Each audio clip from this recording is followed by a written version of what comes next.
Bienvenue à notre leçon du jour, bienvenue à cette émission. Merci d'avoir cliqué, merci d'avoir choisi de passer ce temps pour entendre la parole de Dieu. Moi, je suis le pasteur Hickson Abré. C'est un privilège pour moi de partager ces quelques minutes avec toi.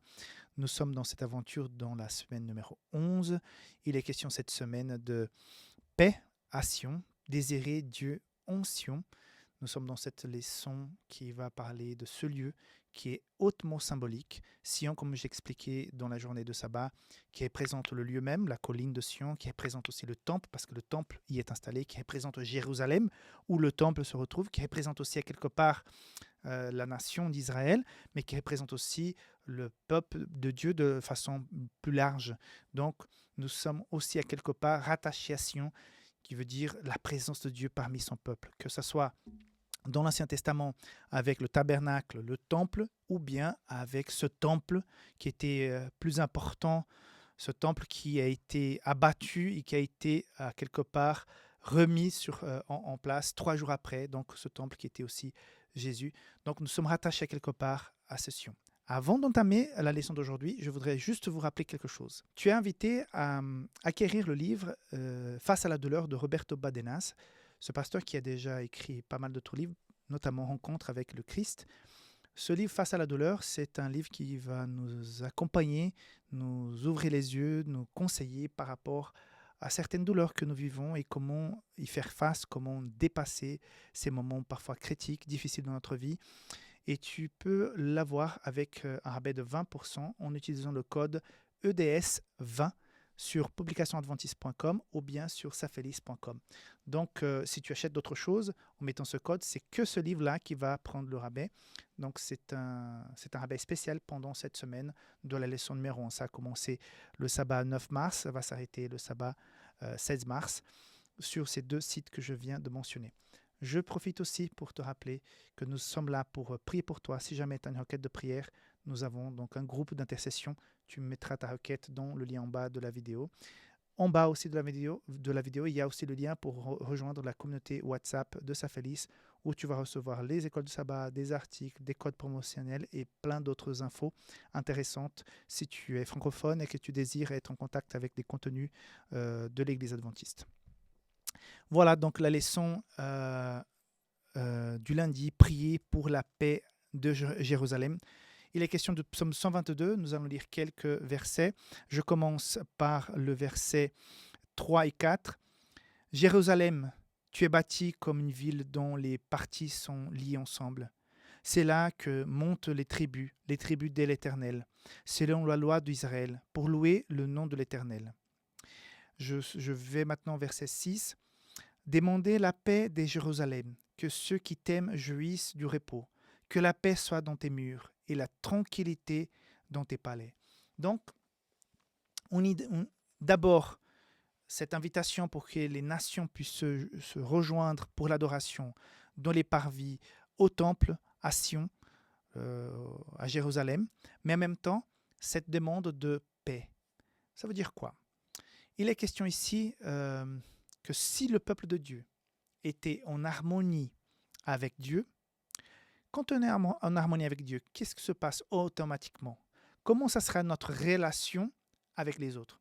Rappelez-vous, les 10 commandements sont divisés en 2 parties. Nous avons tout d'abord les 4 commandements du 1er au 4e qui parlent de notre relation avec Dieu. Donc, mettre Dieu à la première place, le sabbat, ne pas adorer d'image, attention avec son saint nom. Ok.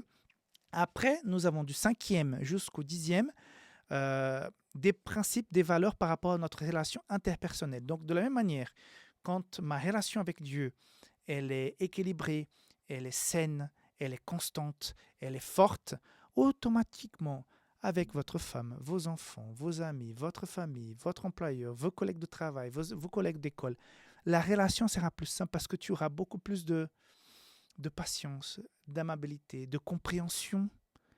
Tu vas être à quelque part, il y a un mot que je ne voulais pas, tolérance. Tu seras beaucoup plus tolérant avec les gens qui sont différents. Donc tout ça, on a beaucoup plus de facilité à le vivre quand nous avons cette paix avec Dieu. Donc, quand on prie pour la paix, on doit tout d'abord prier pour notre paix intérieure parce que nous aurons une meilleure relation avec Dieu. Et à partir du moment que j'ai une bonne relation avec Dieu, j'aurai une meilleure relation avec les autres. Or, si nous vivons régulièrement des conflits interrelationnels et intergénérationnels, nous avons un refuge en Dieu pour pouvoir nous aider dans ces problèmes. Si jamais tu es bloqué parce que tu as un conflit avec quelqu'un d'autre, c'est le moment de se rapprocher davantage de Dieu. Plus tu te rapprocheras de Dieu, plus ça sera simple de régler ce problème avec cette personne. Il est important que nous puissions prier pour la paix, mais c'est facile parfois de prier pour la paix en Israël en ce moment, la paix en Ukraine en ce moment, mais et la paix dans le foyer, et la paix à l'église, et la paix au travail, et la paix dans ton cœur. Donc, si nous nous rapprochons davantage de Dieu de façon sincère et puissante, si nous nous rapprochons de Sion, de la présence de Dieu, nous allons automatiquement ressentir une paix intérieure et une paix autour de nous. Une fois que nous avons cette paix autour de nous, cette paix intérieure, c'est là le moment de commencer aussi à prier pour la paix dans le monde. Nous savons qu'actuellement, nous avons 2 grandes guerres qui sont plus proches du monde occidental que bien d'autres. Donc, nous avons donc cette guerre dans la bande Israël-Gaza. Nous avons donc cette guerre en Ukraine entre Russie et Ukraine. Mes amis, prions pour la paix. Nous devons prier pour que la mort de ces jeunes gens, ces jeunes soldats et des plein de civils qui vont mourir sous les bombes, sur les balles, que nous puissions prier pour ces personnes qui meurent injustement, de toutes ces personnes qui ont été victimes sans avoir rien demandé. Prions pour la paix dans le monde. On le sait, malheureusement, il est même prophétisé, Matthieu 24, Luc 21 et bien d'autres endroits, qu'il y aura de plus en plus de guerres avant la fin de Jésus, mais ça ne nous empêche pas qu'on puisse demander la paix. Que chaque âme qui sera économisée, qui ne sera pas morte, parce que la paix s'est installée avant que la guerre puisse l'atteindre, c'est une personne de plus que nous avons pu, à quelque part, protéger grâce à nos prières. Donc, que Dieu puisse intervenir, puisse pacifier ces personnes. Dieu nous donne la liberté de faire ce qu'on veut. On a la liberté de le suivre, pas le suivre, de faire la paix ou de faire la guerre. C'est parfois difficile, on a envie peut-être que Dieu puisse intervenir et contrôler, mais une fois qu'il fera ça, nous serons les premiers à dire qu'il est en train de manipuler, qu'il n'est pas un vrai Dieu. Donc Dieu nous appelle, nous invite à vivre la paix, à vivre une relation avec lui, mais voilà, le choix est donné à chacun, aux personnes individuelles et aux nations. Donc vraiment que Dieu puisse toucher ces cœurs pour que ces gens qui aujourd'hui sont en guerre puissent revenir à la paix, mais en commençant par toi et par moi-même. Comment prier pour la paix ailleurs si tu ne peux pas vivre en paix? Parce que même en tant que chrétien, tu es toujours en conflit, toujours en voulant avoir raison et tout ça.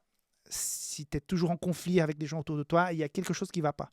Donc réfléchis bien que tu puisses aussi retrouver la paix dans ton cœur surtout et qu'on puisse prier pour cette paix que le psaume 122 nous invite. Que Dieu te bénisse, on se voit demain pour la leçon de mardi. Bye bye.